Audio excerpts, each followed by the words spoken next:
This is a Vivekananda Kendra Kanyakumari recording. All recordings of Vivekananda Kendra are in the public domain. For more information and also to volunteer, please visit www.vkendra.org. My India, the India Eternal by Swami Vivekananda. Read by Noina Chatterjee. Chapter 5. Problems of Women. The ideal of Indian womanhood. O India, forget not that the ideal of thy womanhood is Sita, Savitri, Damayanti.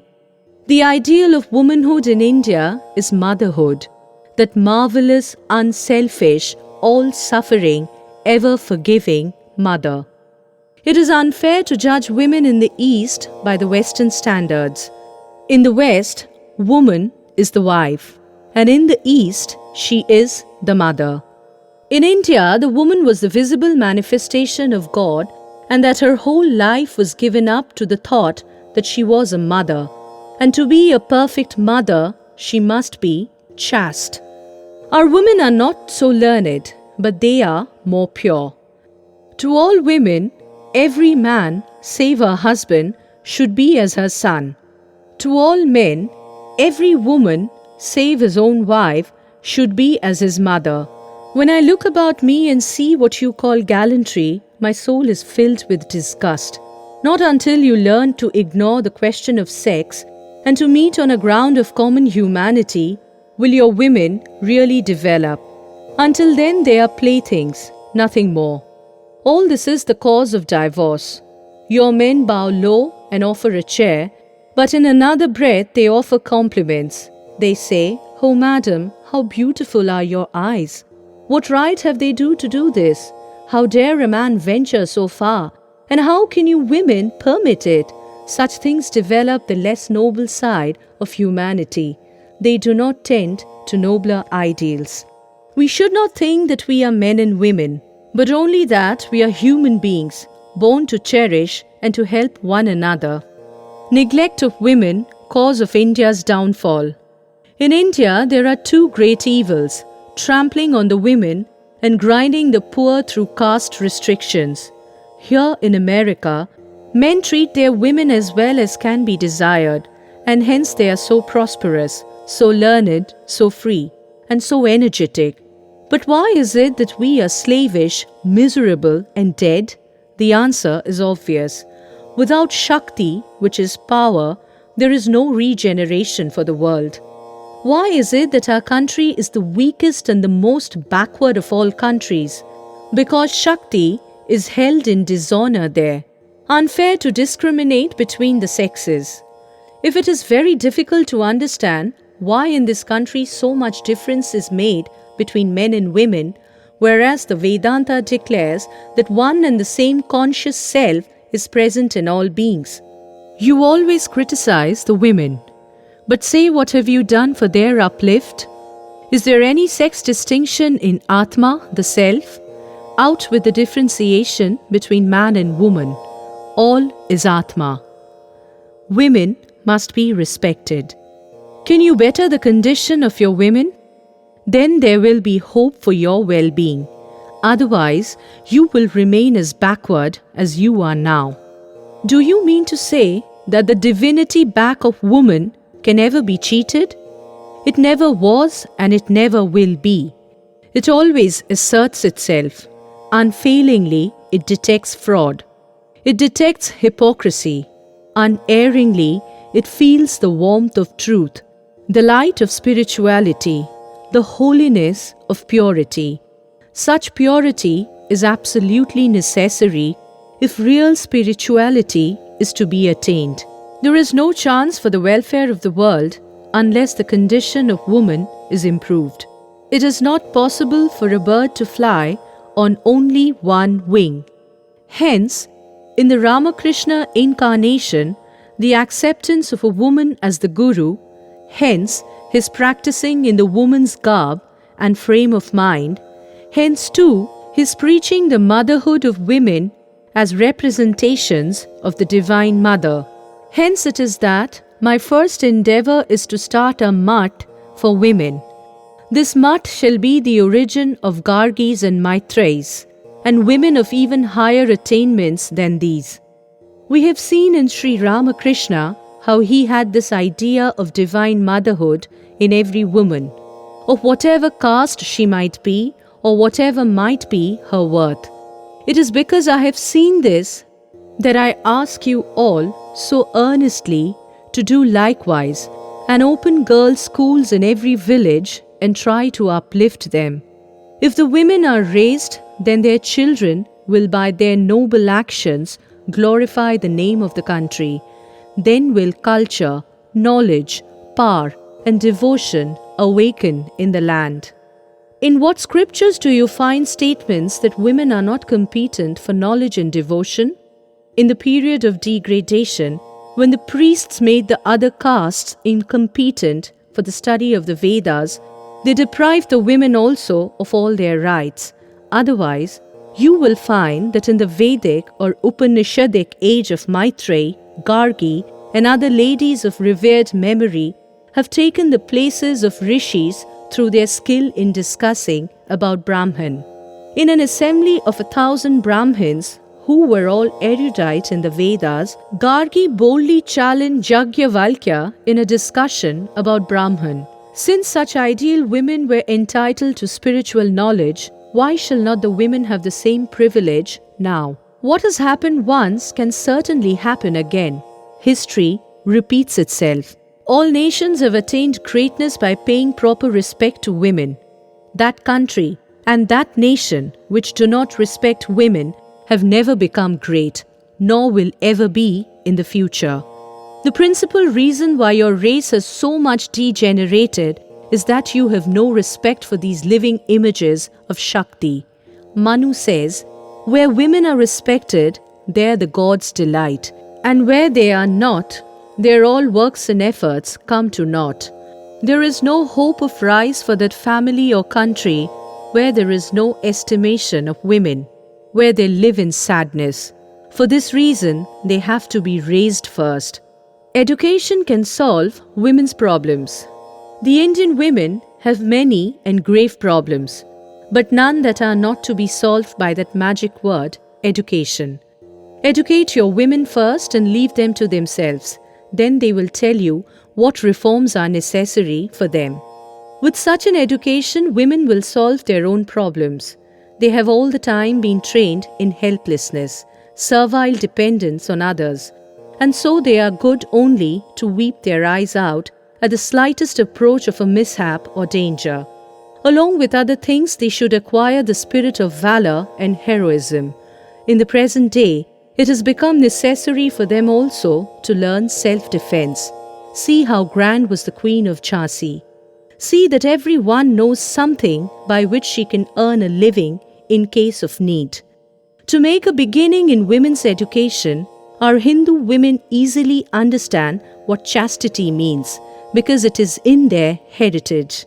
Now, first of all, intensify that ideal within them above everything else so that they may develop a strong character by the force of which, in every stage of their life, whether married or single, if they prefer to remain so, they will not be in the least afraid even to give up their lives rather than flinch an inch from their chastity.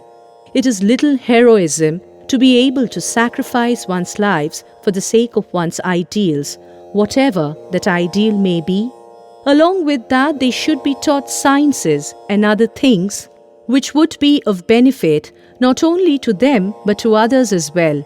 And knowing this, they would easily learn these things and feel pleasure in doing so.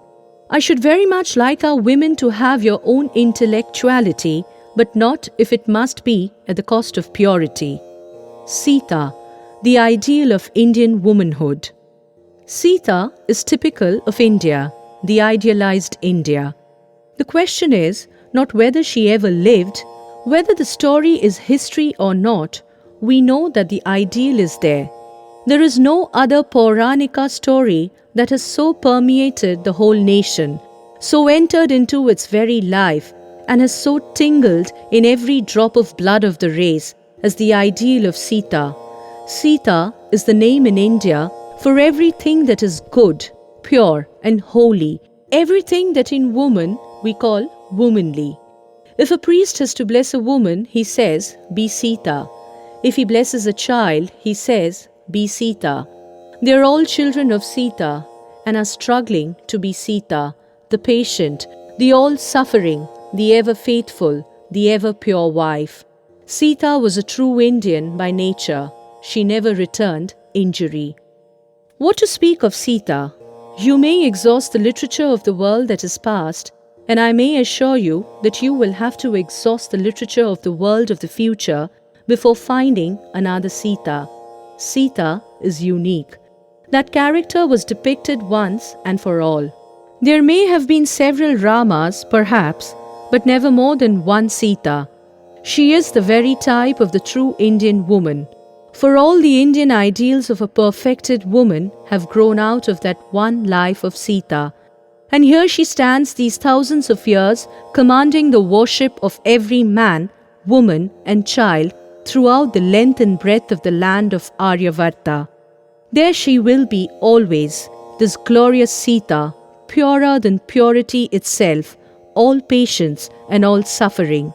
She who suffered that life of suffering without a murmur, she the ever chaste and ever pure wife, she the ideal of the people, the ideals of the God, the great Sita. A national God she must always remain. All our mythology may vanish, even our Vedas may depart, and our Sanskrit language may vanish forever. But so long as there will be 5 Hindus living here, even if only speaking the most vulgar words, there will be the glory of Sita present. Mark my words, Sita has gone into the very vitals of our race. She is there in the blood of every Hindu man and woman. We are all children of Sita. Any attempt to modernize our women, if it tries to take our women away from that ideal of Sita, is immediately a failure, as we see every day. The women of India must grow and develop in the footprints of Sita, and that is the only way. I know that the race that produced Sita, even if it is only dreamt of her, has a reverence for woman that is unmatched on the earth. The ideal of the modern woman, Sharoda Devi. Our mother is a vast reservoir of spiritual energy, though outwardly calm like the deep ocean.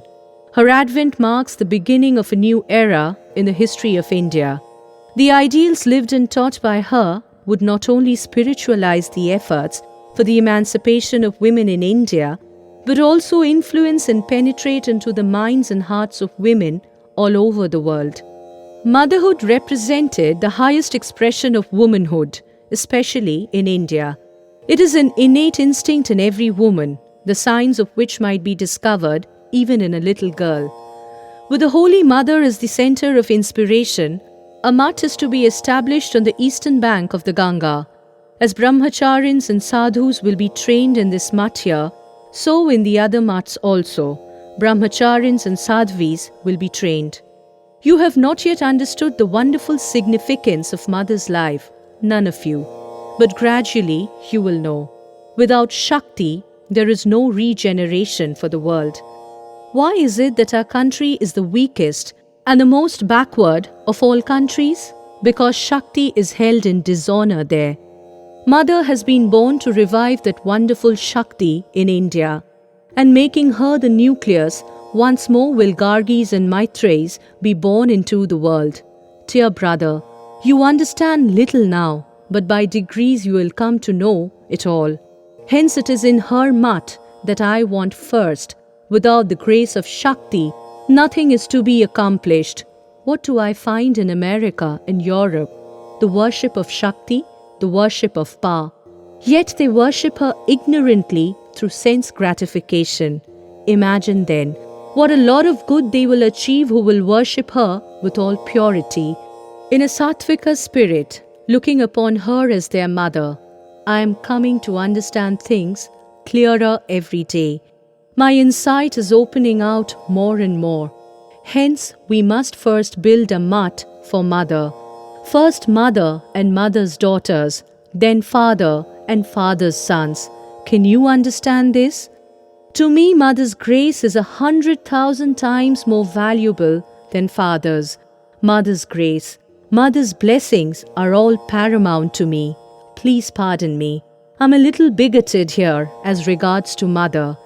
If but mother orders, her demons can work anything. Brother, before proceeding to America, I wrote to mother to bless me.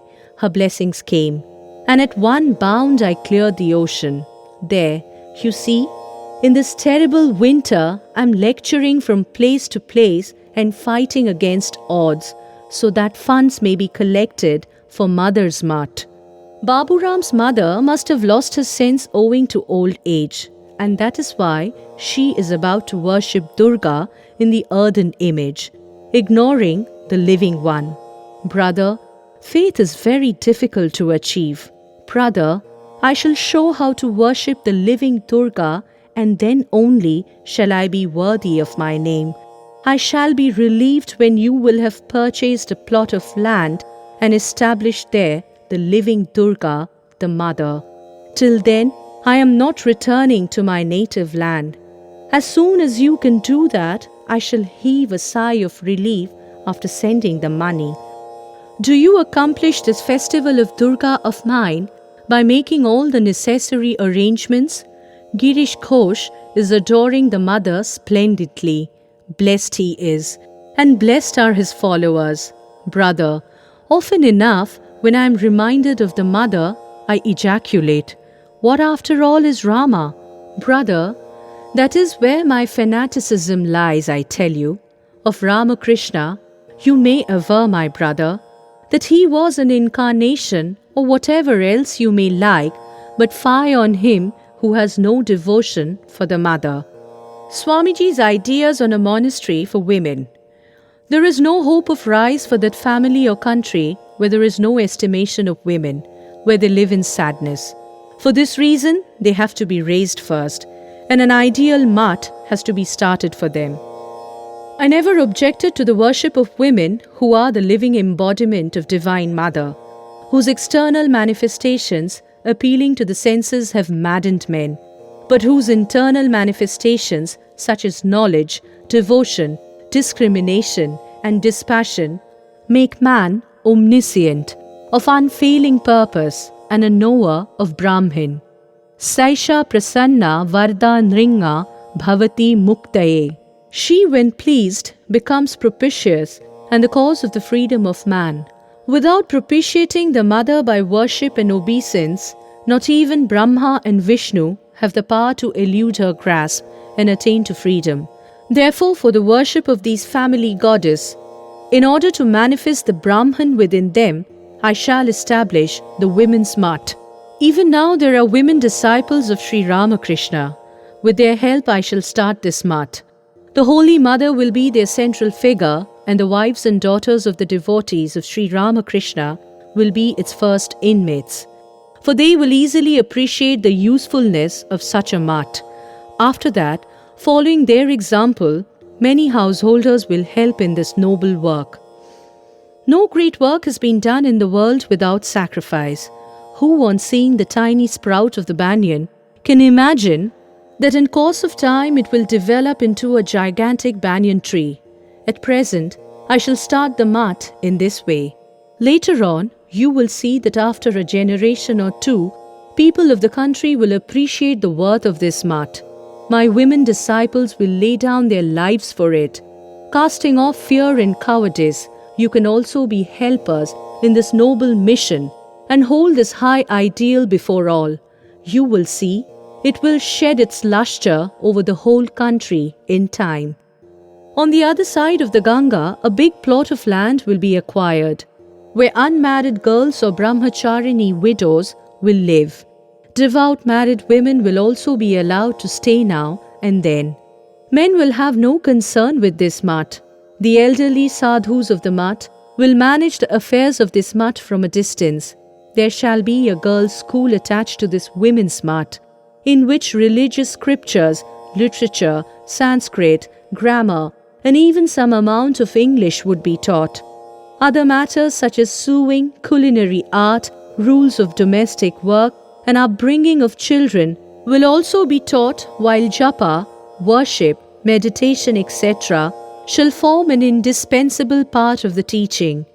Those who will be able to live here permanently, renouncing home and family ties, will be provided with food and clothing from this mat.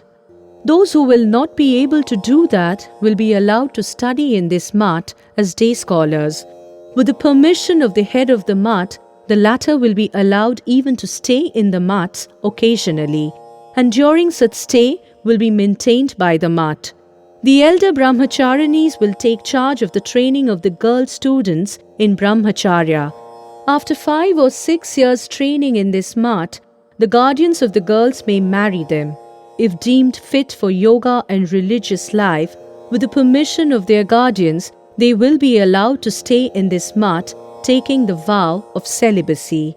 These celibate nuns will in time be the teachers and preachers of the mats. In villages and towns, they will open centers and strive for the spread of female education. Through such devout preachers of characters, there will be the real spread of female education in the country. So long as the students will remain in association with this mat, they must observe brahmacharya as the basic idea of this mat. Spirituality, sacrifice, and self-control will be the motto of the pupils of this mat, and service or seva dharma the vow of their life.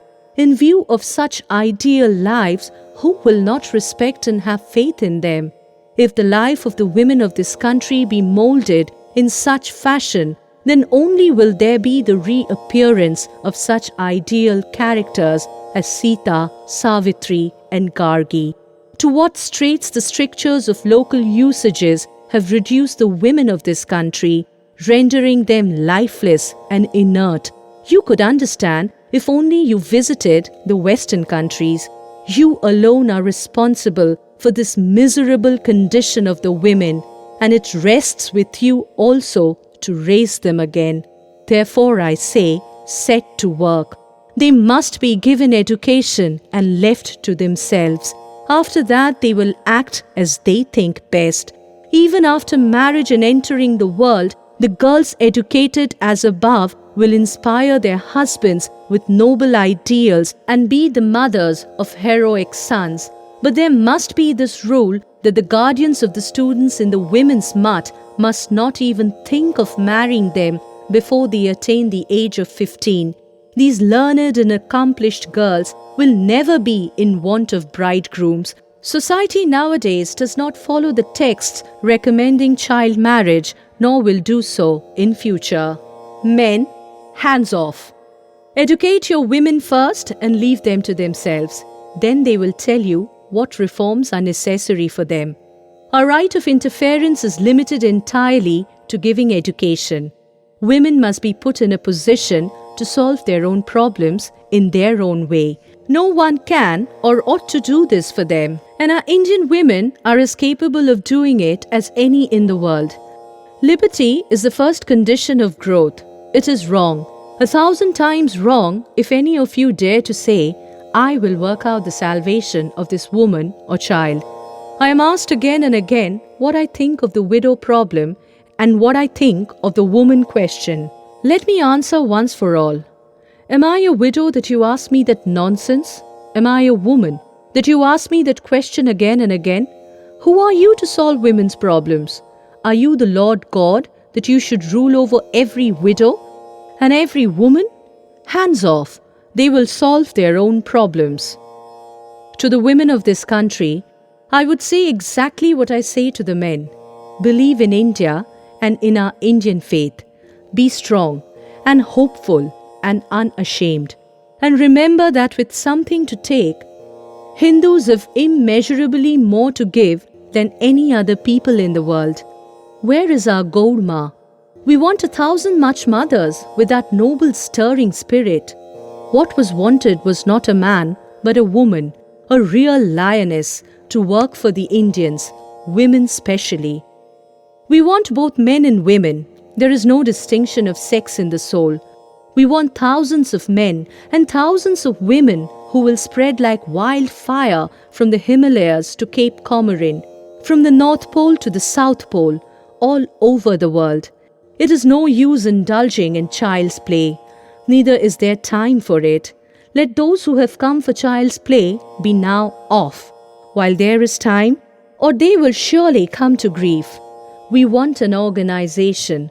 Off with laziness, spread, run like fire to all places. Who will give the world light?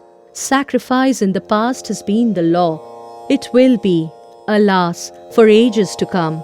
The earth's bravest and best will have to sacrifice themselves for the good of many, for the welfare of all. Buddhas by the hundred are necessary with eternal love and pity. Religions of the world have become lifeless mockeries. What the world wants is character. The world is in need of those whose life is one burning love, selfless. That love will make every word seem like thunderbolt. Bold words and bolder deeds are what we want. Awake, awake, great ones. The world is burning with misery. Can you sleep? With 500 men, the conquest of India might take 50 years.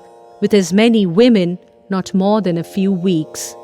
End of chapter 5. My India, the India Eternal by Swami Vivekananda. This is a Vivekananda Kendra Kanyakumari recording. All recordings of Vivekananda Kendra are in the public domain. For more information and also to volunteer, please visit www.vkendra.org.